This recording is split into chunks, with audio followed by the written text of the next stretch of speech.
இவ்வளவு பெரிய கூட்டம் கூடியிருப்பது இந்த காஞ்சிபுர புத்தக திருவிழாவில் தான்.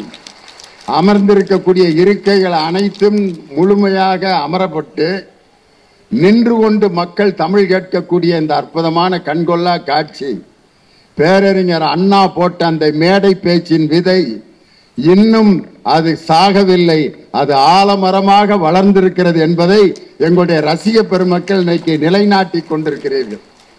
பேரறிஞர் அண்ணாவினுடைய பேச்சு எப்படி இருக்கும்னா, ஒரு மேடை பேச்சாளனுடைய பேச்சை டிக்கெட் போட்டு கேட்டு காசு கொடுத்து ஒருத்தருடைய பேச்சை கேட்டது உலக வரலாற்றிலேயே முதல் பேச்சாளர் யார் என்றால் இந்த காஞ்சி மண்ணில் பிறந்த பேரறிஞர் அண்ணா என்ற அந்த பேச்சாளர் தான்.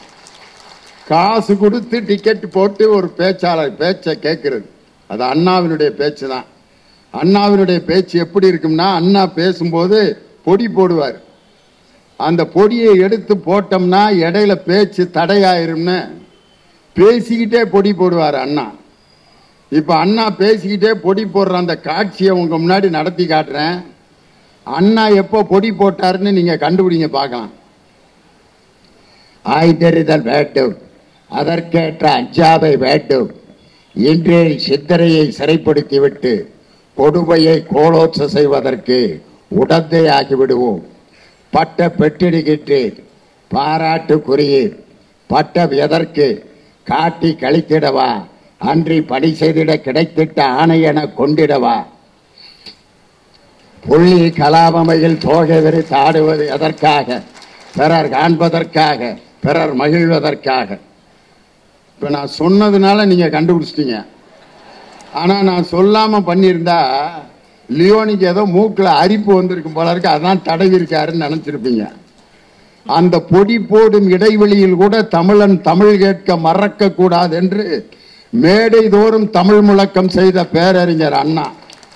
அவர் பிறந்த மண்ணை தொட்டு நெத்தியில திலகமிட்டு மேடையில் வந்து உட்கார்ந்துருக்கேன். பாராளுமன்றத்தில் போய் அண்ணா உள்ள நுழையிறப்ப அண்ணாவுடைய தோற்றம் எப்படி இருந்துச்சுன்னா, ஒரு பழைய சட்டை, அந்த பட்டன் கூட பாருங்க, 2வது பட்டனை 3வது காஜாலையும் 3வது பட்டனை 4வது காஜாலையும் சொருகி ஏட்டிக்கு பூட்டியா இருக்கு. ஒரு கை மடிச்சிருக்கு, இன்னொரு கை மடிக்காம இருக்கு. தலை பாதி சீவாம வெத்தலை வாக்கு போட்டு கொப்புளிக்காம அந்த வெத்தலையெல்லாம் அந்த பல்லுல பாதி ஒட்டி செருப்பு, ஒரு பழைய செருப்பை போட்டுட்டு உள்ள நுழைகிறார் பாராளுமன்றத்துக்குள்ள. ஜவஹர்லால் நேரு பிரதமர் அவரை பார்த்துட்டு, யாரோ ஒரு புதுசா ஒரு ஆள் பாராளுமன்றத்துக்குள்ள வர்றாரு, அவரை என்னன்னு விசாரிச்சுட்டு உள்ள அனுப்புங்க அப்படின்னு சொன்ன பிற்பாடு, அப்ப எல்லாம் ஐடி கார்டெல்லாம் கிடையாது.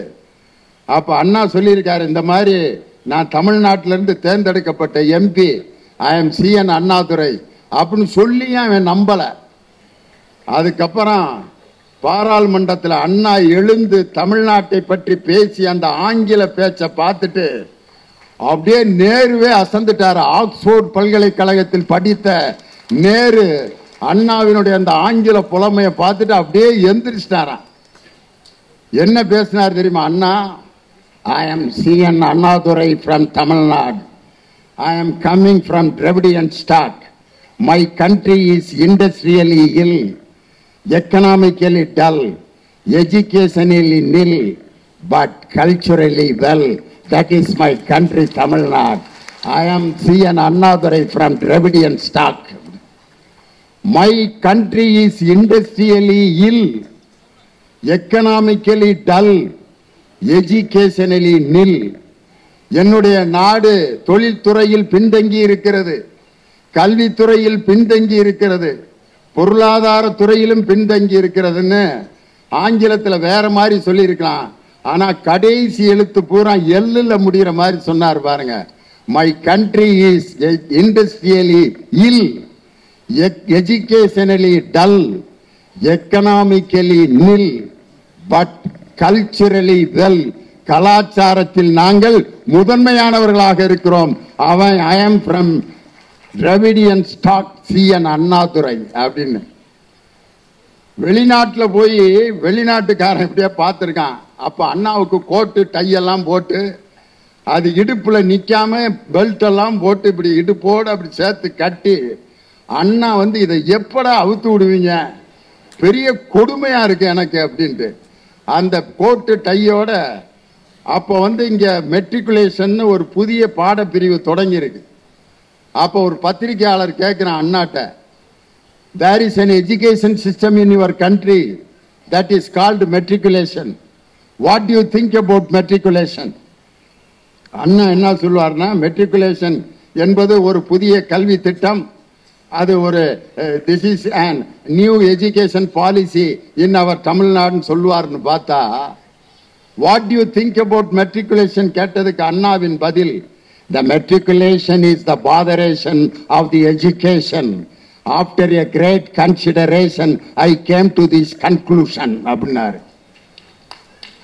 அவன் என்னடா நம்ம லாங்குவேஜ இந்த ஆள் புண்ட போடு போடுறாரு. அண்ணாவின் அந்த குள்ள உருவத்தையும் எளிய தோற்றத்தையும் பார்த்து எள்ளி நகையாடியவர்கள் எல்லாம் பிரமித்து போக வைத்த ஒரே காரணம், அண்ணா இவ்வளவு தூரம் உலக புகழ் பெற்றதற்கு காரணம் அவர் புத்தகங்களை தொடர்ந்து வாசிக்கக்கூடிய ஒரு அற்புதமான வாசிப்பாளர். சென்னையில் இருக்கக்கூடிய அந்த அற்புதமான ஒரு புத்தக லைப்ரரி, கன்னிமரா லைப்ரரியில் அங்கு இருக்கக்கூடிய அனைத்து புத்தகங்களையும் படித்த ஒரே மனிதர் யார் என்றால் பேரறிஞர் அண்ணா என்ற அந்த அற்புத மனிதர். அவரை பற்றியே நம்ம ஒரு பட்டிமன்றம் பேசலாம், ஆனா இன்னைக்கு அது தலைப்பு இல்லை. ஒளிமயமான எதிர்காலத்தை உருவாக்குவது தனி மனித முயற்சியா கூட்டு முயற்சியா? தனி மனித முயற்சின்னு ரெண்டு பேரு. தனி மனித முயற்சி இப்பதான் இன்ஸ் எடுத்துக்கிட்டு இருக்கு. யார்? என்னுடைய அருமை சகோதரி வேதனாயி. தனி மனித முயற்சியில நம்பிக்கை உள்ளவங்க இப்பதான் குறிப்பெடுத்துக்கிட்டு இருக்காங்க. தனி மனித முயற்சி தான் அப்படின்னு ரெண்டு பேரு, கூட்டு முயற்சின்னு ரெண்டு பேர். நம்ம படிக்கிற அந்த புத்தகத்துக்கு இன்னொரு பேர் இருக்கு, நூல் அப்படின்னு. நூல்ங்கிற வார்த்தையை இந்த காஞ்சிபுரம், இந்த வட சென்னையிலாம் என்ன பேசிக்கிறாங்கன்னா, இப்போ சாந்தாமணி பேசினாங்க கோயம்புத்தூர் தமிழ்ல, ஏனுங்க நீங்க சொல்லி போட்டு போங்கன்னு பார்த்து போட்டு போங்க, ஏனுங்க பேசுறீங்க, ஏனுங்க அம்மணி பேசுன இந்த மணியத்து நீங்க என்ன பேசுறீங்க போறீங்க, வரும் அப்படின்னு சொல்ல மாட்டாங்க, வரு அப்படின்னு தான் சொல்லுவாங்க கோயம்புத்தூர். இங்க சென்னை இந்த காஞ்சிபுரம் மாவட்டத்துல எல்லாம் என்னம்மா நூல் விட்டுக்குன்னு இருக்க அப்படிமா. நூல் விடுறதுன்னா என்ன? நூல் விடுறதுன்னா என்னடா நம்ம கையில நூல் விட்டுக்குன்னு இருக்கிற, என்ன வாத்தாரா, என்ன அண்ணாத்தா பேசின்னு இருக்கிறா நீயா, கட்சி கடல வெத்தலை கீழான்னு பார்த்துக்கின்னு வந்துக்கின்னு இருக்கிறா நீயா, சொல்லிக்கினேரு பொய்க்கினேரு சொல்லிக்கினேரு வந்துக்கினேரு சாப்பிட்டுக்கினேரு கல்யாணத்தை பண்ணிக்கினேரா. அங்க சொல்லி போட்டு போ, பார்த்து போட்டு போ, பண்ணி போட்டு போ, தின்னு போட்டு போம்பாங்க கோயம்புத்தூர்ல. இங்க சொல்லிக்கினேரு பேசிக்கினேரு வந்துக்கினேரு அப்படின்னா. எங்க மதுரையில பாத்தீங்கன்னா present tense, past tense, future tense, மூணு டென்ஸையும் கூட்டி ஒரு புது டென்ஸ்ல பதில் சொல்லுவான் மதுரையில. மாமா புத்தக திருவிழாக்கு போனியா? போனேன்னு சொல்லணும், போறேன்னு சொல்லணும், போறேன்னு சொல்லணும். போவோம்ல அப்படின்னா மதுரையில. போவோம்லன்னா போறானா போய்கிட்டு இருக்கானா தெரியாது. அது மாதிரி இந்த சென்னையில நூல் விடுறதும்பா. நூல் விடுறதுன்னா பொய் சொல்றதுன்னு அர்த்தம். எப்படிப்பட்ட ஒரு வார்த்தை நூல்ங்கிறது? கிழிந்த துணியை தைக்குவதற்கு பயன்படுவது நூல். ஒரு பட்டம் உயரமா பறக்கணும்னா அதை பறக்க வைப்பதற்கு பயன்படுவது நூல். ஆனா வள்ளுவர் நூலை பற்றி என்ன சொல்றாருன்னா, நவில்தோறும் நூல் நயம் போல் பயன்படுவார் பண்புடையாளர் தொடர்பு. ஒரு நல்ல புத்தகத்தை படிக்கிறதும் ஒரு நல்ல நண்பனோட பழகிறதும் ஒண்ணு அப்படின்னார். அந்த நூல்ங்கிறது அவ்வளவு முக்கியம். ஆனா அந்த ஊசி நூல் அப்படி கோர்த்து ரெண்டு துணியை தைப்போம். கிழிந்த மனங்களை தைப்பது நாம் படிக்கின்ற நூல். அதனாலதான் புத்தகத்துக்கு நூல்னு இன்னொரு பேர் நமக்கு கொடுத்ததற்கு காரணம் அதுதான். நம்மை பட்டம் போல் உயரத்தில் பறக்க வைப்பதற்கு உறுதுணையாக இருப்பது நூல். அதனாலதான் உயரத்தில் நாம் பறக்க வேண்டும் என்றால் நூலின் துணை கொண்டுதான் நாம் உயரத்தில் பறக்கணும் அப்படின்னு புத்தகத்துக்கு இன்னொரு பேர் நூல். கவிஞர் வாலி புத்தகத்தை பத்தி என்ன எழுதினார் தெரியுமா? காதல் பாட்டில் எழுதுவார் கவிஞர் வாலி. ஒரு பெண்ணை புத்தகமா வர்ணிச்சாரு கவிஞர் வாலி. புத்தம் புதிய புத்தகமே உன்னை புரட்டி பார்க்கும் புலவன் நான். என்ன பாருங்க, ஒரு புத்தகத்தை புரட்டுவதும் ஒரு பெண்ணை ரசித்து அவளோடு பழகுவதும் ஒண்ணு. வள்ளுவர் சொல்றாரு நல்ல நண்பனோட பழகிறதுன்னு. கவிஞர் வாலி சொல்றாரு ஒரு பெண்ணோடு மகிழ்ச்சியாக குடும்பம் நடத்துறதும் ஒரு புத்தகமும் ஒண்ணுதான். ஆனா இங்க புத்தகம் வாங்குறதுல பல குரூப்பை நீங்க பார்க்கலாம். சில பேர் 10 நாளும் வருவான் புத்தக திருவிழாக்கு, அவ்வளவு ஸ்டாலையும் பார்ப்பாங்க, ஒரு புஸ்தகம் கூட வாங்க மாட்டான். எடுத்து பார்த்துட்டு இது வீட்டில் இருக்குல்ல, இது இந்த அவர் தர்றேன்னு இருக்காரு வாங்கிக்கலாம், திருக்குறளா இது 4-5 கிடக்குது வீட்டில், இப்படியே பார்த்துட்டு போவான். பெரியார் தந்தை பெண் ஏன் அடிமையானால், இது நேற்றே ஒருத்தன் கொடுத்தான்னு நினைக்கிறேன் அப்படின்ட்டு அதை வச்சிருவேன். கடைசி வரைக்கும் ஒரு புஸ்தகமும் வாங்காம 10 நாள் ஒப்பேத்து நாள் நிறைய பேர் இருக்கீங்க. மனசாட்சியை கையை வச்சு சொல்லுங்க இருப்பாங்க. இதெல்லாம் எப்படின்னா பொண்ணு பார்த்துக்கிட்டே இருப்பான், கல்யாணமே முடிக்க மாட்டான். 37 வயசாகுது, என்ன பொண்ணு பார்த்துக்கிட்டு இருக்கான், நீ சாக வரைக்கும் பார்த்துக்கிட்டே தான்டா இருக்கணும், பொண்ணை கட்டி வாழ முடியாதுடான்ட்டு ஒவ்வொரு பொண்ணுக்கும் குறை சொல்லிட்டே இருப்பான். இது கொஞ்சம் குட்டையா இருக்கு, இது கொஞ்சம் நெட்டையா இருக்கு. ஒரு பொண்ணை ஒருத்தன் கட்டல, ஏண்டான்னு கேட்டா பெருவிரல் வளைஞ்சிருக்குன்னா. ஏண்டா குடும்பம் நடத்துறதுக்கு பெருவிரல் ஆடா முக்கியம்? ஆட முட்டாப்பல, அந்த பெண்ணோட மனசு அதனுடைய குணாதிசயம் தாண்டா முக்கியம்னு பார்த்துட்டு புக்கு வாங்காத ஒரு குரூப் இருக்கான். சில பேர் பார்த்தீங்கன்னா மொத்தமே 2 புத்தகம் தான் வாங்குவான் ஒரு வாரத்தில். வாங்கி அடுத்த புத்தக திருவிழா வரைக்கும் அதை படிக்கவே மாட்டான். வாங்கினதே 2, அந்த 2ஐயும் படிக்காம இருக்கிற குரூப். 3வது ஒரு குரூப் நிறைய வாங்குவான், அம்புட்டையும் படிப்பேன், படிச்சிருவேன். அடுத்த புத்தக திருவிழா வரைக்கும் 15 புத்தகம் படிச்சிருவேன். என்னடா படிச்சேன்னு கேட்டா ஒண்ணுமே தெரியாது. 15 புத்தகம் படிச்சேன். என்ன படிச்சேன்? படிக்கிறது பிரயோஜனம் இல்லை. ஒரு புத்தகத்தை நான் படித்தால் அந்த புத்தகத்தில் நான் படித்த செய்தியை மற்றவர்களுக்கு எவன் கவர்ச்சியாக சொல்லுகிறானோ அதனாலதான், அதுதான் புத்தகம் படித்தனுடைய நோக்கம், அதான் முக்கியம். அது மாதிரி பல பேர் புத்தக திருவிழாக்கு வந்துட்டு போவீங்க, வாங்குங்க, படிங்க, படிச்சதை மற்றவங்கள்ட்ட சொல்லுங்க. இந்த புத்தகத்தில் இப்படி ஒரு கதை படித்தேன், இப்படி ஒரு செய்தி படித்தேன், ஒரு கவிதை படித்தேன், அன்னைக்கு மனுஷபுத்திரன் எழுதின ஒரு கவிதையை படித்தேன், அற்புதமான கவிதை. இரவு தூங்கிக் கொண்டிருந்தேன், 12 மணி இருக்கும், யாருடனையாவது பேசிக் கொண்டிருக்கலாம் என்று ஆசையாக இருந்தது. யாரு? ஒரு காதலன் எழுதினான், அவர் இல்ல, ஒரு காதலன். யாருடனாவது பேசிக் கொண்டிருக்கலாம் என்று ஆசையாக இருந்தது. என் பெண் நண்பன், பெண் தோழியுடன் அவளுடைய தொலைபேசிக்கு தொடர்பு கொண்டேன். இரவு 12 மணி. அவள் வேறு யாருடனோ தொடர்பில் இருந்தாள். அவர் வேறு ஒருவருடன் தொடர்பில் இருக்கிறார் என்று பதில் வந்தது. மீண்டும் தொடர்ந்து அவரை தொடர்பு கொண்டேன். அவள் தொலைபேசியை எடுத்தாள். என்ன, உன்னிடம் பேசிக் கொண்டிருக்க வேண்டும் என்று ஆசையாக இருக்கிறது என்று சொன்னேன். தண்ணியை குடிச்சிட்டு தூங்கு என்று சொன்னாள். நான் போனை வைத்து விட்டேன். ஆனால் என் மனதில் ஒரு பிசாசு நுழைந்தது. என்ன பிசாசு? அவள் நான் பேசும்போது யாருடன் பேசிக் கொண்டிருந்தாள் என்ற அந்த சந்தேகம் இரவு 12 மணிக்கு தொடங்கியது. காலை வரை என்னை தூங்க விடவில்லை. அப்படின்னு அந்த மொபைல் போனுடைய கொடுமைய ஒரு கவிதையில மனுஷபுத்திரன் சொன்னார். இப்ப இந்த கவிதையை நான் படிச்சுட்டு உங்களுக்கு சொன்னேன்னா உடனே மனுஷபுத்திரனுடைய கவிதைகளை நீங்க வாங்கி படிக்கணும்னு ஆசைப்படுவீங்க. இன்னைக்கு இருக்கிற பையங்கள்லாம் நாங்க லவ் பண்ற மாதிரி மெத்தட்லாம் இப்ப யூஸ் பண்றது இல்லை. நாங்கள்லாம் அன்னைக்கு அந்த குழந்தையின் தெய்வம் பாட்டு தான் எங்களுக்கு லவ் பண்றது. அன்புள்ள மான்விழியே, ஆசையில் ஓர் கடிதம் நான் எழுதுவதென்னவென்றால் உயிர் காதலில் ஓர் கவிதை அப்படின்னு எழுதி அனுப்புவான். பேப்பர்ல பாடிலாம் அனுப்ப முடியாது. இன்னைக்கு மாதிரி மொபைல் இருந்தா எப்படி லவ் பண்ணியிருப்போம் நாங்கெல்லாம். அன்னைக்கெல்லாம் லெட்டர் தான்.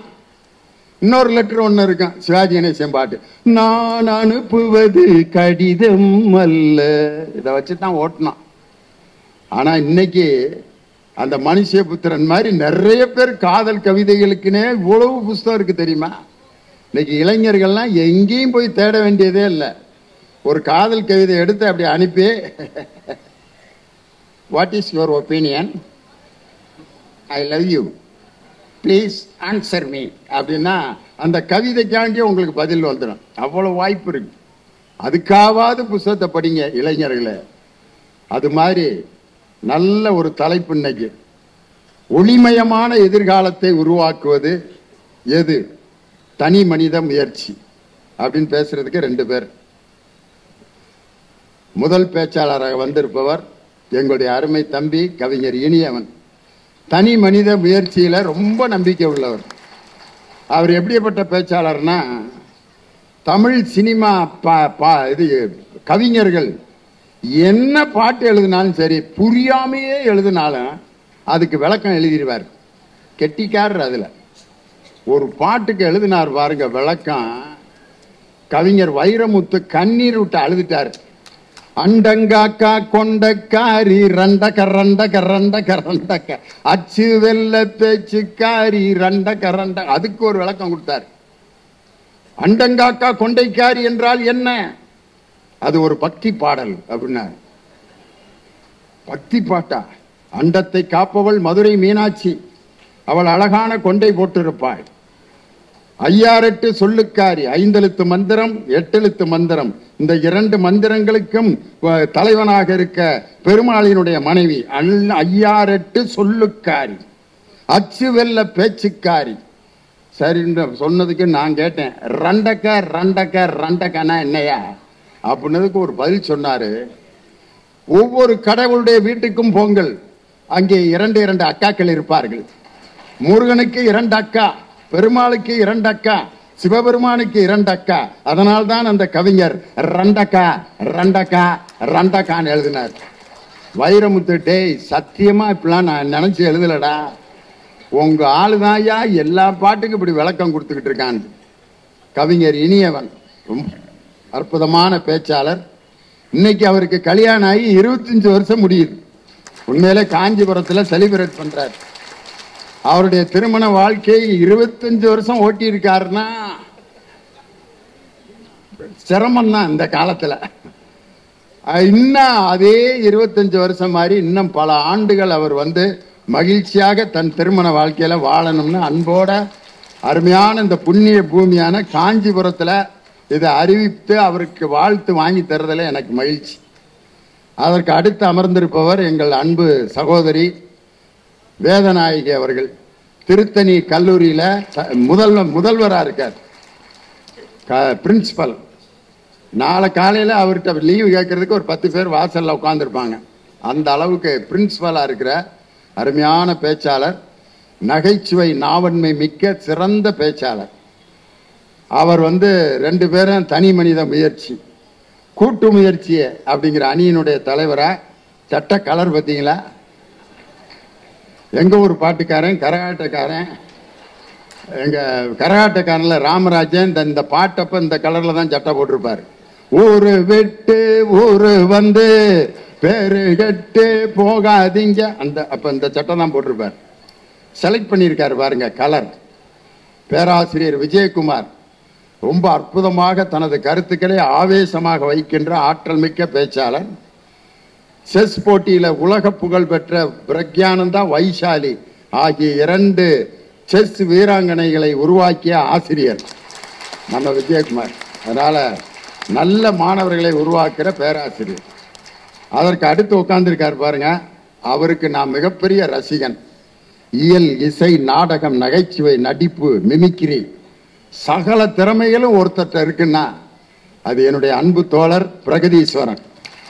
புதுகை பூபாலம் அப்படிங்கிற ஒரு அருமையான கலைக்குழுவை நடத்தி மிக சிறப்பாக அதை நடத்தி கொண்டு வருகிறார். நிறைய படங்கள்ல அவர் நடிச்சு நீங்க பார்த்திருப்பீங்க. திரைப்பட நடிகர்.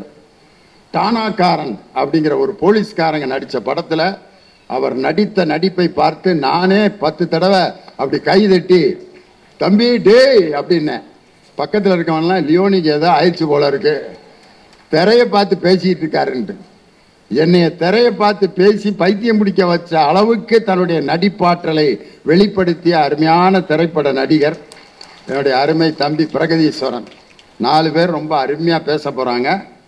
முதலாவதாக ஒளிமயமான எதிர்காலத்தை உருவாக்குவது தனி மனித முயற்சியே அப்படிங்கிற அணியை துவக்கி வைத்து தன்னுடைய கருத்துக்களை வழங்க உங்கள் பலத்த கரவொலியோடு அன்பு சகோதரி கல்லூரி முதல்வர் முனைவர் வேதநாயகி அவர்களை உங்கள் பலத்த கரவொலியோடு அன்போடு மேடைக்கு அழைக்கிறேன். வாங்க.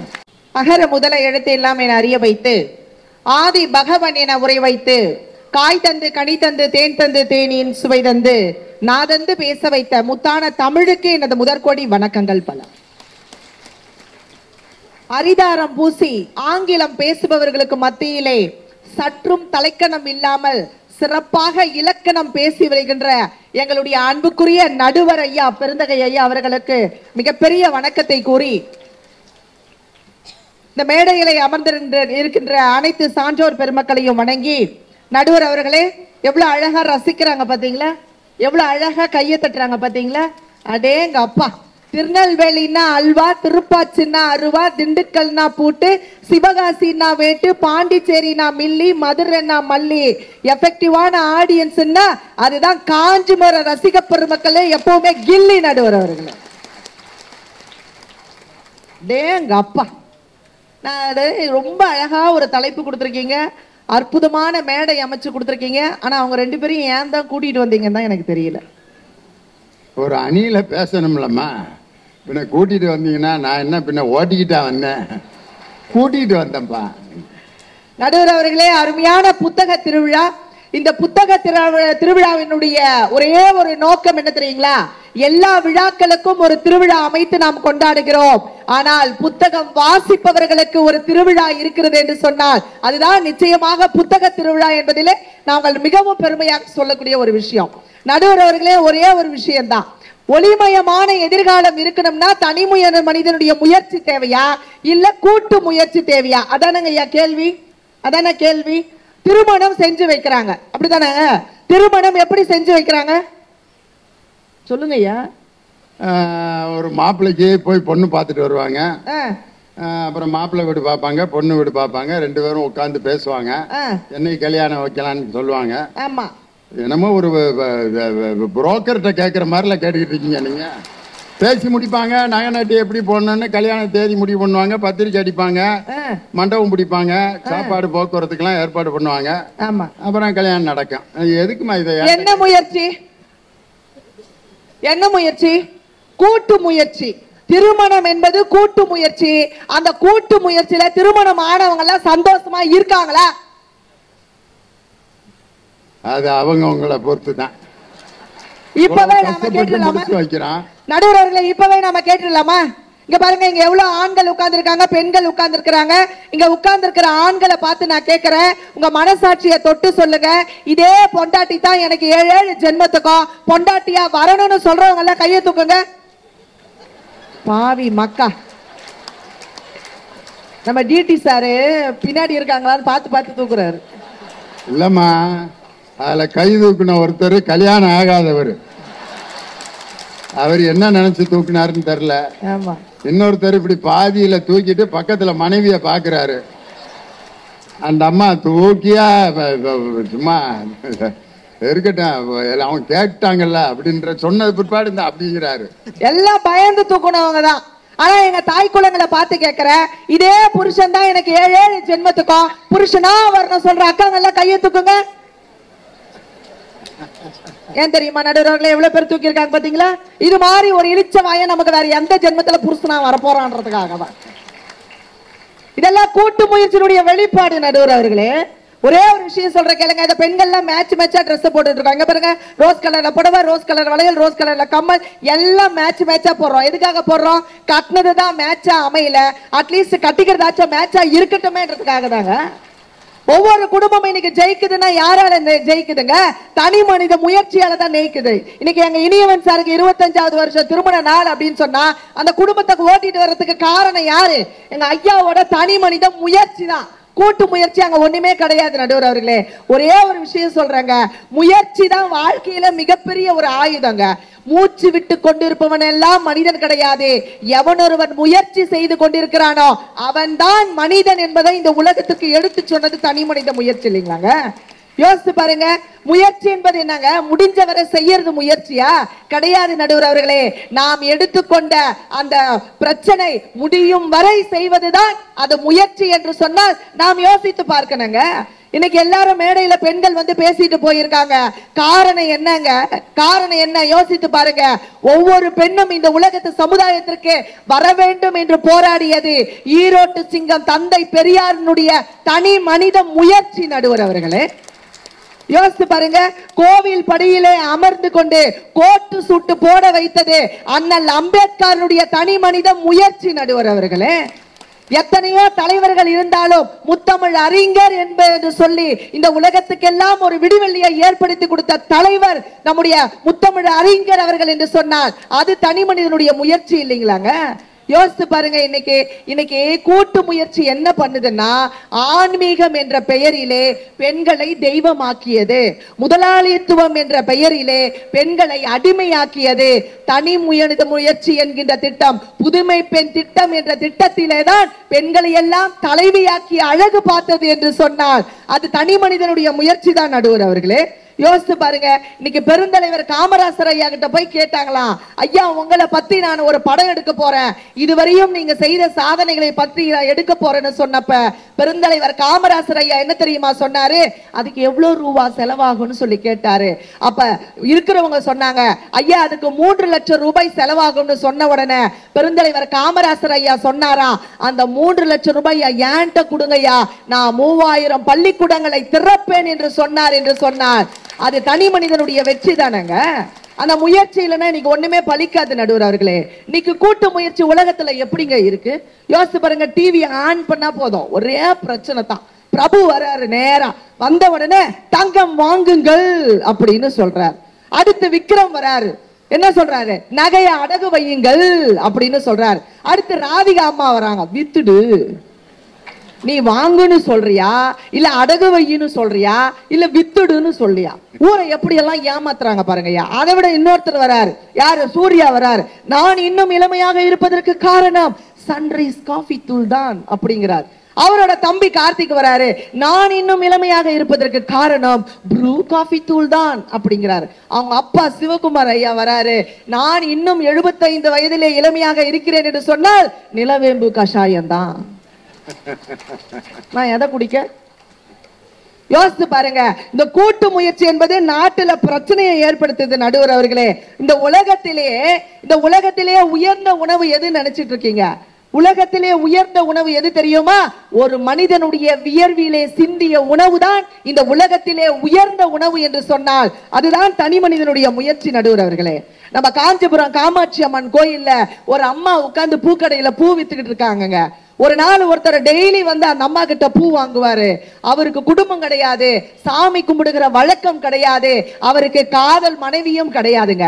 அப்ப ஒரு நாள் நான் அவரை பார்த்து கேட்டேன், ஐயா இந்த அம்மாட்ட நீ டெய்லி பூ வாங்குறியே, உனக்கு குடும்பம் இருக்கான்னு கேட்டேன். கிடையாது, எனக்கு கடவுள் நம்பிக்கையும் எனக்கு கிடையாது, எனக்கு காதலியும் கிடையாது, அப்புறம் ஏன் அந்த அம்மா கிட்ட டெய்லி பூ வாங்குறேன்னு கேட்கிறப்ப அந்த பெரியவர் சொன்னாரு, அவள் ஊனமுற்றவள் என்பதற்காக நான் அந்த பூவை வாங்கவில்லை. நான் எதற்காக தெரியுமா பூ வாங்குகிறேன்? அவள் இந்த உலகத்திலே இன்னும் உழைப்பை நம்புகிறாள் என்ற ஒரே ஒரு காரணத்திற்காக பூ வாங்குகிறேன்னு சொன்னார். யோசித்து பாருங்க, தனி மனிதனுடைய முயற்சி தான் உலகத்திலே ஒளிமயமான எதிர்காலத்தை நமக்கு உருவாக்கி தரங்க. ஈரோடுக்கு பக்கத்துல சித்தோடுன்ற ஒரு கிராமத்துல நிகழ்ச்சிக்காக போயிருந்தோம். நிகழ்ச்சி முடிச்சுட்டு நாங்க மேடையை விட்டு கீழே இறங்குறப்ப 2 காலம் நடக்க முடியாத ஒரு பையன் உட்கார்ந்து அழுதுகிட்டு இருந்தான். அப்ப அந்த பிள்ளைய பார்த்து நான் கேட்டேன், ஏன் தம்பி அழுவுற? இந்த நிலைமைக்கு காரணம் உங்க அப்பா அம்மாவா? அதை நினைச்சு நீ வருத்தப்படுறியான்னு கேட்டேன். இல்லக்கா நான் அதுக்காக வருத்தப்படலைன்னு சொன்னா. சரி, மத்த பிள்ளைங்க மாதிரி நீ ஓடி ஆட முடியலையா, அதுக்காக நீ வருத்தப்படுறியான்னு கேட்டேன். இல்லக்கா நான் அதுக்காக வருத்தப்படலைன்னு சொன்னா. வேற எதுக்காக தம்பி நீ அழுதுகிட்டு இருக்கன்னு சொல்லி கேட்கிறப்ப என்னுடைய நாட்டின் தேசிய கீதம் பாடப்படுகின்ற பொழுது என்னால் எழுந்து நிற்க முடியவில்லை என்ற காரணத்திற்காக அழுவுறேன்னு சொன்னான். நாடு தன்னை கௌரவப்படுத்த வேண்டும் என்று எண்ணாமல் நாட்டை கௌரவப்படுத்துகின்ற அந்த இளைஞர்கள் வாழ்கிற நாடுதான் நம்முடைய தமிழ்நாடு. நடுவர்களே, அதனாலதான் அழகா சொன்னா, உன் கையை நம்பி உயர்ந்திட பாரு, உனக்கு எது இருக்கு ஒரு வரலாறு, உனக்குள்ள சக்தி இருக்கு அதை உசுப்பிட நீ பாரு, சுபமேலை மாலை நாளை சூடிடு, அட எவனுக்கு என்ன குணம் எவனுக்கு என்ன கண்டதில்லை ஒரு வருமே, ஒரு விதைக்குள்ள அடைப்பட்ட ஆலமரம் கண்விழிக்கும் அதுவரை பொறுமனமே, சிங்க நடை போட்டு சிகரத்தில் ஏறு. எவ்வளவு அழகா கொடுத்தா நடுவர்களே. யோசிச்சு பாருங்க, தனி மனித முயற்சி என்பது சாதாரணமான விஷயமாங்க. இந்த உலகத்திலேயே யார் மிக சிறந்த பெண்மணி? யோசிச்சு பாருங்க. எல்லாரும் நம்ம யார தேடுறோம்? ஒரு பொண்ணுக்கு மாப்பிள்ளை பாக்குறோம்னா, இல்ல ஒரு பையனுக்கு ஒரு பொண்ணை பாக்குறோம்னு சொன்னா எப்படிப்பட்ட மாப்பிள்ளைய பார்ப்போம்? பையன் ஒழுக்கமா இருக்கானா? அப்படித்தானங்க ஐயா? பையன் ஒழுக்கமா இருக்கானான்னு பாக்குறோம். அந்த ஒழுக்கத்திற்கு யார் காரணம்? இந்த உலகத்திலே யார் மிக சிறந்த பெண்மணி என்று கேட்டால், விண்ணிலே பிறந்த கல்பனா சாவ்லாவா என்று கேட்டால் கிடையாது. மண்ணை எல்லாம் ஆண்ட ஜான்சி ராணியா என்று கேட்டால் கிடையாது. யார் தெரியுமா? இந்த உலகத்திலே மிக சிறந்த பெண்மணி எவள் ஒருவள் தன் குழந்தைகளை ஒழுக்கமாக வளர்க்கிறாளோ அவள் தான் இந்த உலகத்திலே மிக சிறந்த பெண்மணி. நடுவர், தனி மனிதனுடைய முயற்சியால தான் அந்த குழந்தை ஒழுக்கமா வளருதுன்னு சொன்னா யோசித்து பாருங்க. இன்னைக்கு ஏன் தெரியுமா எல்லாரும் படிங்க, புத்தகத்தை வாசிங்கன்னு சொல்றோம்? யோசித்து பாருங்க. என் அம்மா ஊதுகோலிலே அடுப்பை ஊதி கொண்டிருந்தார். இன்று நான் எழுதுகோல் வைத்து நான் எழுதி கொண்டிருக்கிறேன். நாளை என் பிள்ளை இந்த உலகத்திலே செங்கோல் புரிந்து ஆட்சி புரிய வேண்டும் என்பதற்காகத்தான் எல்லா குழந்தைகளையும் படிங்கன்னு சொல்லிட்டு இருக்கோம்னு சொன்னா யோசித்து பாருங்க. படிப்பு என்பது சாதாரணமான விஷயம் கிடையாது நடுவர் அவர்களே. அது தனி மனிதனுடைய முயற்சியால் மட்டும்தான் அது வருங்க. நீங்க ஒரே ஒரு விஷயம் சொல்றேங்க, வகுப்பிலே மதிப்பெண் குறைஞ்சா நம்ம பிள்ளைய திட்டுறோங்க. வகுப்புல மதிப்பெண் குறைஞ்சா நம்ம பிள்ளைய திட்டுறோம்.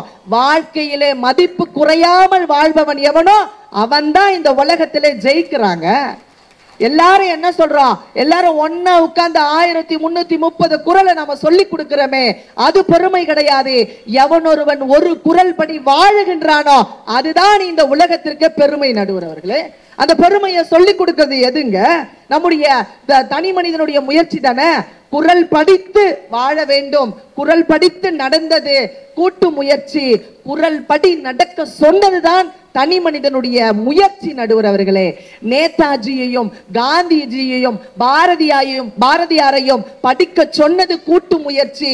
நேதாஜியாகவும் பாரதியாகவும் காந்திஜியாகவும் வாழ சொல்வதுதான் தனி மனிதனுடைய முயற்சி. நடுவர் அவர்களே, யோசித்து பாருங்க. ஒரு கிளையில ஒரு பறவை உட்கார்ந்து இருக்குன்னு சொன்னா அந்த பறவை அந்த மரத்தை நம்பி அங்க உட்கார்ந்து இருக்கு, அந்த மரத்தில் இருக்கிற கிளைய நம்பியா உட்கார்ந்து இருக்கு, அதனுடைய சிறகுகளை நம்பி உட்கார்ந்து இருக்கிறது என்று சொன்னால் அதுதான் தனி மனிதனுடைய முயற்சி. நடுவர் அவர்களே, இந்த உலகத்திலேயே யார் அறிவு மிக்கவர்கள் தெரியுங்களா? யார் அறிவு மிக்க ஒரு மனுஷனா? மனுஷனை நம்மெல்லாம் 6 அறிவு படிச்ச மனுஷனுங்களா? கிடையாது நடுவர் அவர்களே. மெய்யை மட்டும் உணர்ந்தால் அது ஓரறிவு, மெய்யையும் வாயையும் சேர்ந்து உணர்ந்தால் அது 2 அறிவு ஜீவன்.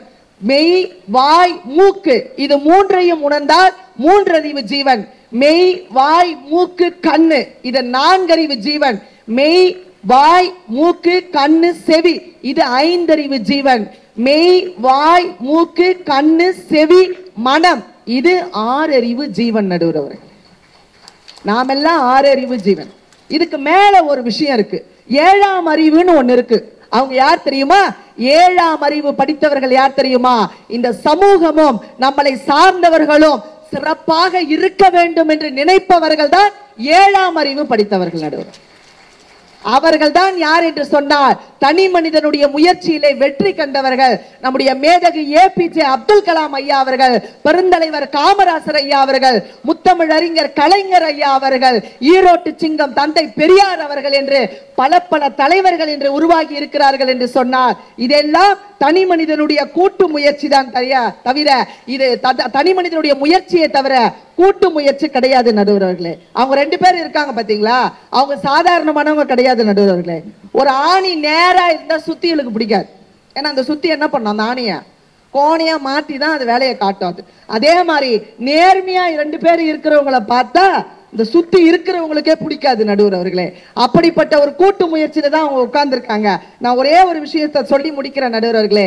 இப்ப சமீபத்துல பூரணம் அம்மாள் அப்படிங்கிற அந்த அம்மாக்கு தர்ம தேவதைன்னு ஒரு விருது கொடுத்தாங்க.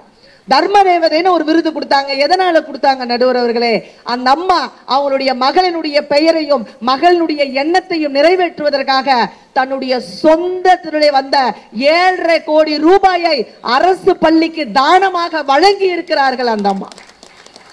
யோசித்து பாருங்க, கூட்டு முயற்சியால் செய்ய முடியாத ஒரு விஷயத்தை அரசு பள்ளிக்கு 7.5 கோடி ரூபாய் கொடுத்து அவர்கள் உதவி இருக்கிறார்கள் என்று சொன்னால் தனி மனிதனுடைய அந்த அம்மாவை பார்த்து எல்லாரும் கொடுக்க முன்வராங்க நடுவர் அவர்களே. அதுதான் தனி மனிதனுடைய முயற்சிக்கு வெற்றியாக காரணம் என்று சொல்லி இந்த அற்புதமான வாய்ப்பை வழங்கிய அனைத்து நல்ல உள்ளங்களுக்கும் நன்றி பாராட்டி, வெள்ளூர்னா ஒண்ணுபுரம், வெள்ளூர்னா ஒண்டுபுரம், திருச்சின்னா சமயபுரம், எஃபெக்டிவான ஆடியன்ஸ்னா அதுதான் காஞ்சிபுரம் ரசிக பெருமக்கள் என்று சொல்லி வாய்ப்பளித்த நல்ல உள்ளங்களுக்கு நன்றி பாராட்டி விடைபெறுகின்றேன். நன்றி, வணக்கம். பாடம் நடத்தும் போது கூட இவ்வளவு வேர்த்திருக்காது அவங்களுக்கு. உண்மையில இந்த ஆடியன்ஸை பார்த்துட்டு அப்படியே மெய் மறந்து ரொம்ப அற்புதமாக தனி மனித முயற்சி தான் ஒரு மனிதனுடைய வெற்றிக்கு ஒளிமயமான எதிர்காலத்திற்கு உதவி செய்கிறதுன்னாங்க. ஒரு வீடு கட்டினான். வீடு கட்டுறப்ப சில பேர் பார்த்தீங்கன்னா அந்த வீடு கட்டிக்கிட்டு இருக்கும்போது முன்னால பெரிய தட்டி அல்லது தகர சீட்டு வச்சு அடைச்சிருவான். எதுக்குடா அப்படி அடைக்கிறாங்க? ஒரு பூசணிக்காயில மீசையெல்லாம் போட்டு அப்படி தொங்க விடுவாங்க. ஒரு பொம்மை அந்த அப்படியே குச்சியில் அப்படியே மாட்டி வெள்ளை துணியில் அப்படியே இது பண்ணி அந்த பொம்மை மேலே ஒரு தலையை சொரிய அதுக்கு அப்படியே மீசை போட வச்சிருப்பான்.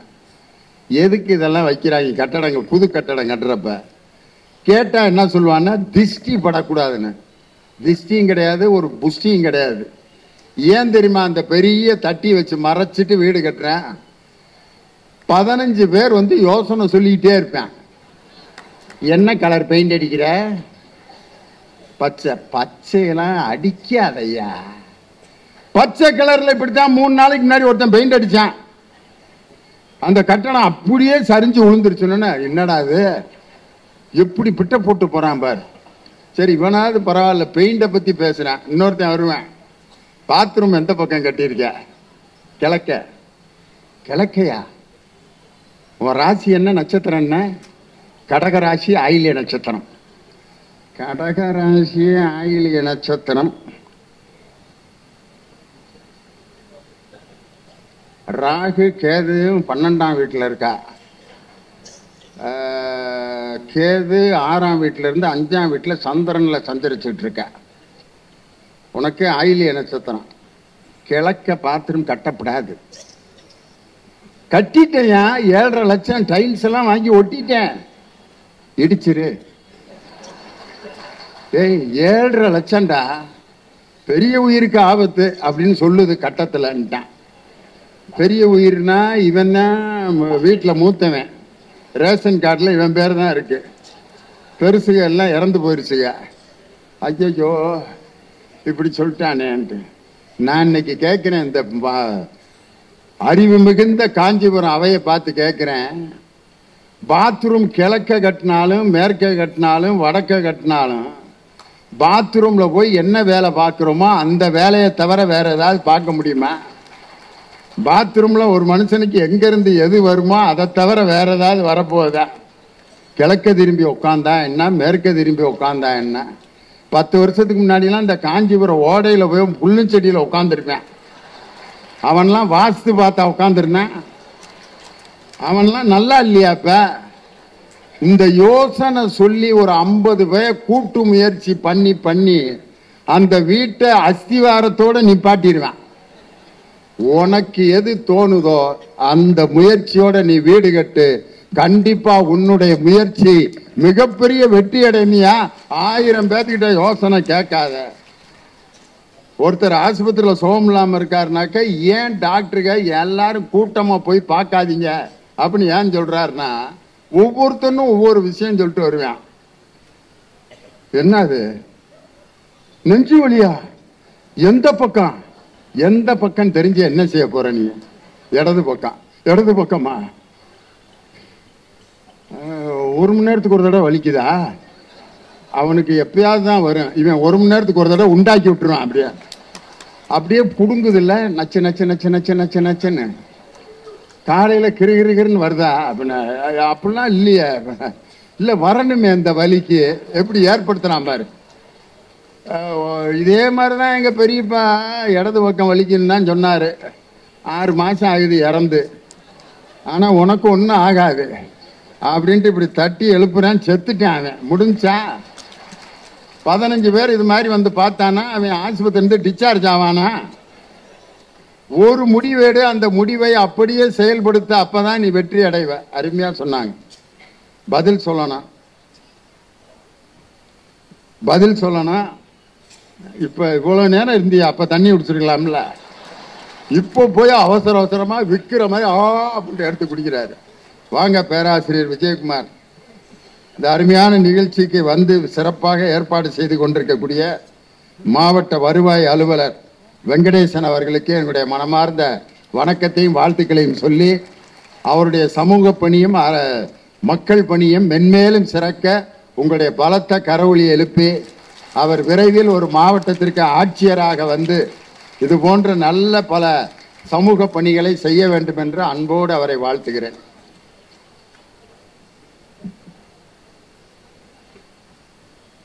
காதொளிரும்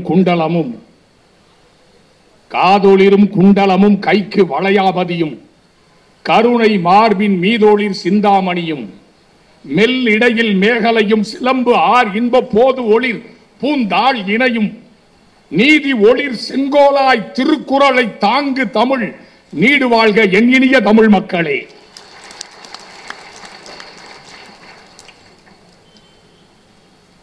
குள்ள உருவம் குறும்பு பார்வை சற்று வெளிவந்த தொப்பை சீவாத தலை கரைபடிந்த பற்கள் கரைபடியா உள்ளம் கையில் பொடிமட்டை அவர்தான் நம் நாட்டு பேரறிஞர் அண்ணா பிறந்த மண்ணை தொட்டு வணங்கி நீதிபதி அவர்களை இந்த மண்ணு இந்த மக்கள் ரசிப்பதிலே ஆச்சரியம் இல்லை.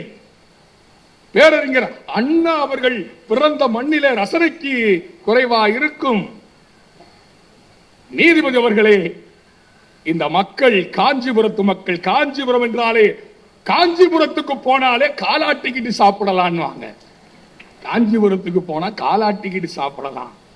இந்த மண்ணிலே புத்தக திருவிழாவை புத்தகங்கள் தாளில் வெள்ளை தாளில் பொதிந்து வைத்த தங்க சுரங்கம் புத்தகங்கள் அந்த புத்தக திருவிழாவில் பாங்கோடு நடாத்தி கொண்டிருக்கிற மாவட்ட நிர்வாகிகளே, பட்டிமன்ற வயாகரா நகைச்சுவையின் நயாகரா எங்கள் அண்ணன் திண்டுக்கல் லியோனி அவர்களே, வேற உதாரணமே கிடைக்கலையா உனக்கு? பட்டிமன்ற நயாகரா நகைச்சுவை வயாகராமா இது மாதிரி காஞ்சிபுரத்தில் பேசினா ஒன்றும் பிரச்சனை இல்லை. ஒரு கிராமத்தில் சொல்லிவிட்டாரு, மேடை நிகழ்ச்சி முடிச்சுட்டு கீழே போய் நிற்கிறேன், அண்ணே மாத்திரை வச்சிருக்கீங்களா அப்படின்னு கேட்குறேன். விஜயகுமார் சொன்னார், ரொம்ப பிரச்சனையாக இருக்கு இல்லற வாழ்க்கையில். டேய், அவர் ஒரு உதாரணத்துக்கு சொன்னார்ரா, என்னடா ஊராக போய் லேகியம் விற்கிற டாக்டர் நினச்சிட்டியா என்ன அப்படின்னு. ஏயா வேற உதாரணம் சொல்லி பழகுங்க விஜயகுமார். பாடநூல் கழகத்தின் தலைவர் தேமதுர தமிழோசை உலகமெல்லாம் பரவு வகை செய்து கொண்டிருக்கக்கூடிய நீதியரசர் அவர்களே, பன்னிக்குட்டி படத்தின் கதாநாயகன் அவர்களே, கங்கா கௌரியின் கதாநாயகன் அவர்களே, போதுமா? இதுக்கு முதல்ல சொன்னதே தேவலாம். கங்கா கௌரியில ஏன் நடிச்சேன்னு எனக்கே தெரியாது. அப்படி ஒரு படம் வடிவேலுக்கும் அருண் விஜய்க்கும் அப்பாவா நடிச்சிருக்கேன். KTVல வேற படமே கிடைக்கலன்னா அதை எடுத்து போடுவாங்க.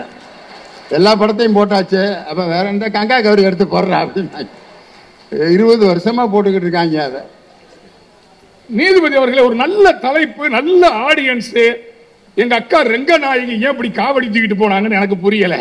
ஏமா, காஞ்சிபுரம் மண்ணு கோமள வள்ளிகள் பட்டில் புரளுகிறார்கள். கோவணங்கட்டி நெசவு செய்கிறான் என்பதற்காக வேட்டி வாரம் புடவை வாரம் என்று கூட்டு முயற்சியிலே தான் இந்த நெசவாளிகளின் கண்ணீரை துடைத்தோ. வேட்டி வாரம்னு வேட்டி உடுத்த வச்சது கூட்டு முயற்சி இல்லையா? நம்ம தனி மனிதன் முயற்சி எம்மா தனி மனுஷனே கூட்டுதான். இந்த உடம்ப பாருங்க, மனுஷன் உடம்பு எல்லாம் கூட்டுதான். கண்ணு 2 கூட்டு, மூளை பின்மூளை முன்மூளை கூட்டு, இதயம் 4 அறைகள் இதயத்தில் இருக்குது கூட்டு, குடலு கூட்டு, சிறுகுடல் பெருங்குடல். ஏமா பிரின்சிபால் அம்மா இதெல்லாம் தெரியாத சார்? உங்க தனி இதயத்துல 4 அறை இருக்கு. ஆரிக்கில் வென்ட்ரிக்கிள், வலது ஆரிக்கில் வலது வென்ட்ரிக்கிள், இடது ஆரிக்கில் இடது வென்ட்ரிக்கிள். கூட்டுதான், ஒரே ஒரு அறை கிடையாது இதயத்துல. அடிங்க விஜயகுமார். இதயம் துடித்தாலும் கூட மூளை இயங்கவில்லை என்றால் கோமா அப்படின்னு தானே சொல்லுவாங்க மிஸ்டர் இனியவர். மண்டே ஆட்டி பிரயோஜனம் இல்ல, பதில் சொல்லணும். மனித உடம்ப கூட்டு முயற்சி. நீதிபதி அவர்களே, இந்தி எதிர்ப்பு போராட்டத்திலே தண்டவாளத்தில் தலை வைத்து படுங்கள், நாடி வந்த இந்தி பெண்ணே நீ தேடி வந்த நாடு இது அல்ல, ஓடிப்போனு தண்டவாளத்திலே தலை வைத்து படுக்க தனி மனிதனாக இருந்த ஐயா கலைஞர் அவர்கள் இந்த கூட்டு மனிதர்களை நம்பித்தானே அறிக்கை விடுத்தார் முரசொலியில. மெரினாவிலே காதலர்களின் முத்த சத்தத்தை கேட்டுக்கொண்டிருந்த மெரினா ஜல்லிக்கட்டு யுத்த சத்தத்தை கேட்டதே அது கூட்டு முயற்சி இல்லையா? பாரதி சுதந்திர போர்ல கவிதை எழுதினார். நாளெல்லாம் எங்கள் செல்வம் கொள்ளை கொண்டு போகவோ, நாங்கள் சாகவோ, ஆண் பிள்ளைகள் அல்லமோ, உயிர் வெல்லமோ. பாரதி இந்த பக்கம் சுதந்திர போராட்டத்துக்கு கவிதை, இந்த பக்கம் பார்த்தா நீங்கள் எனக்கு ரத்தத்தை தாருங்கள், நான் உங்களுக்கு சுதந்திரத்தை தருகிறேன் என்று நேதாஜி ஐயன்ஏ. அந்த பக்கம் பார்த்தா காந்தியடிகள் தலைமையிலே மிதவாதிகள், திலகர் தலைமையிலே தீவிரமாக வெள்ளைக்காரருக்கு எதிராக போராட்டம். ஆக இன்றைக்கு ஆகஸ்ட் 15 கொடி ஏற்றுகிறோமே, பாருக்குள்ளே நல்ல நாடு எங்கள் பாரத நாடு என்று அந்த சுதந்திர காற்றை சுவாசித்ததே கூட்டு முயற்சியால் தான் என்பதை இந்த காஞ்சிபுரம் மண்ணிலே நான் பதிவு செய்ய ஆசைப்படுகின்றேன். நீதிபதி அவர்களே, ஒருத்தன் போனேன், சார் உங்க நிறுவனத்தினுடைய பேர் என்ன சார்னா, அந்த ஆள் சொன்னாரு எங்க நிறுவனத்தினுடைய பேர் வாழைப்பழம் அப்படின்னாரு. என்ன சார் வாழைப்பழம்னு உங்க கம்பெனிக்கு பேரா? ஏன்பா அமெரிக்காக்காரன் மட்டும் ஆப்பிள் அப்படின்னு பேர் வச்சோடனே ஆப்பிள் கம்ப்யூட்டரு, ஆப்பிள் செல்போனு எல்லாம் ஆப்பிள், நாங்க வாழைப்பழம்னு வைக்க கூடாதா அப்படின்னு கேட்டான். இந்த மாதிரி மேலை நாட்டு சிந்தனை இன்றைக்கு இருக்கிறது. அந்த மேலை நாட்டு சிந்தனையை ஒழிப்பதற்காக கூட்டு முயற்சி தான் தேவை. ஆஸ்கார் விருது பெற்றாரே ஏஆர் ரஹ்மான், அவருடைய குடும்பம் அவருக்கு துணை செய்தது கூட்டு முயற்சி இல்லையா?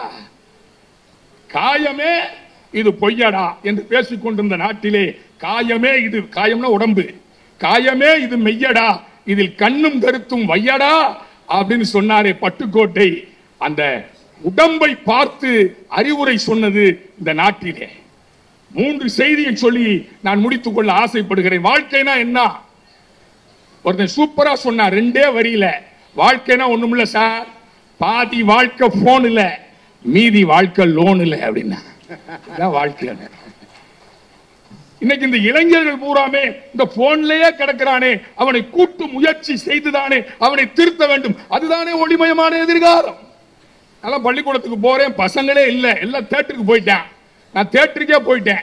தியேட்டருக்கு போயிட்டா பாடம் கவனிக்க பள்ளிக்கூடத்துக்கு வராம நீங்களா என்னடா தியேட்டர்ல உட்கார்ந்து இருக்கிறீங்க அப்படின்னு கேட்டேன். உடனே அவன் சொல்றேன், சார் போஸ்டரை பார்த்து ஏமாந்துட்டோம் சார். என்னடா போட்டிருந்தான் போஸ்டர்ல? போஸ்டர்ல எழுதியிருக்கான் இது படம் அல்ல பாடம் அப்படின்னு எழுதியிருக்கான். இந்த சினிமாவும் விளம்பரமும் இன்றைக்கு இளைஞனை மாட்டி விட்டுட்டு இருக்கே. அந்த கூட்டு முயற்சி செய்தால் தான் அந்த இளைஞனை மீட்டெடுக்க முடியும். இட்லியை வச்சே சொன்னான் சார் அழகா, இட்லியை வச்சு சொன்ன அழகா வாழ்க்கைனா ஒண்ணுமில்ல, இட்லியே இட்லியே நீ குழிக்குள் தள்ளினாலும் கும்மன்று மேலே வருகிறாயே இட்லியே. அந்த இட்லி கூட அக்கா பாத்திரம் கழுவி கொடுக்கணும். வேதனாயி அம்மா, பிரின்சிபால் அம்மா, அம்மா தாய, அந்த இட்லி. விஜயகுமார் இப்படி பிச்சை எடுத்துக்கிட்டு இருக்க? வேதனாயி உண்மையில போறப்ப உங்களுக்கு ஏதாவது இட்லி வாங்கி தர சொன்னா 4 இட்லி பார்சல் வாங்கி கொடுத்துருவாங்க. அம்மா தாய, நான் அதுக்காக சொல்லல நீதிபதி அவர்களே. அந்த இட்லி சட்டியில பாத்திரத்தை கழுவி கொடுக்க வேண்டியது அக்கா, அந்த இட்லிக்கு மாவாட்டி கொடுக்க வேண்டியது அம்மா. அந்த இட்லி கும்முன்னு வருது பாத்தீங்களா, அது வேற ஒண்ணும் இல்லைங்க, எங்கள் அப்பாக்களினுடைய அந்த வேட்டியை போட்டனால்தான் அந்த இட்லி கூட கும்மென்று மேலே வருகிறது. அந்த இட்லி வரணும்னா கூட கூட்டு முயற்சி தான். இன்றைக்கு இருக்கக்கூடிய நிலை மேலைநாட்டு கல்ச்சர் வந்தாச்சு.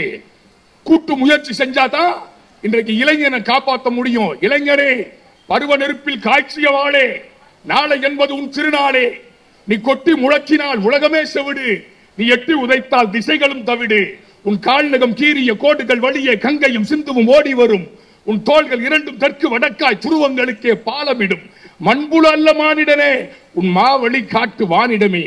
100 இளைஞர்களை கொடுங்கள், இந்த தேசத்தை மாத்தி காட்டுன்னு சொன்னார்ல விவேகானந்தர். அந்த 100 இளைஞர் என்கிற கூட்டு முயற்சியை தான் விவேகானந்தரே ஒத்துக்கிட்டாரு. ஆனா இன்னைக்கு இளைஞன் எப்படி இருக்கிறான்? இன்றைக்கு இளைஞன் எப்படி இருக்கிறான்? ஆபத்துல இருக்கிறான் சார். போன்லயே இருக்கிறான். அந்த போன்லயே இருக்கிறானே, அவனை மீட்டு கொண்டு வர்றதுக்கு ஆசிரியர், பெற்றோர், சமூகம் என்ற கூட்டு முயற்சி தேவை. அன்னைக்கெல்லாம் வாத்தியாரு பையன் கும்பிட்டு போவான் பிள்ளையாரு, பிள்ளையாரு பிள்ளையாரப்பா இன்னைக்கு மேக்ஸ் வாத்தியார் திட்டக்கூடாது, சயின்ஸ் வாத்தியார் கொட்டக்கூடாது, எதுவும் நடக்கக்கூடாது பிள்ளையாரப்பா. இன்னைக்கு நாங்க கும்பிட்டுட்டு போறோம், எந்த பையன் எனக்கு பிரச்சனை வந்துடக்கூடாது பிள்ளையாரப்பா, பேரண்ட் கம்ப்ளைண்ட் வந்துடக்கூடாது பிள்ளையாரப்பா.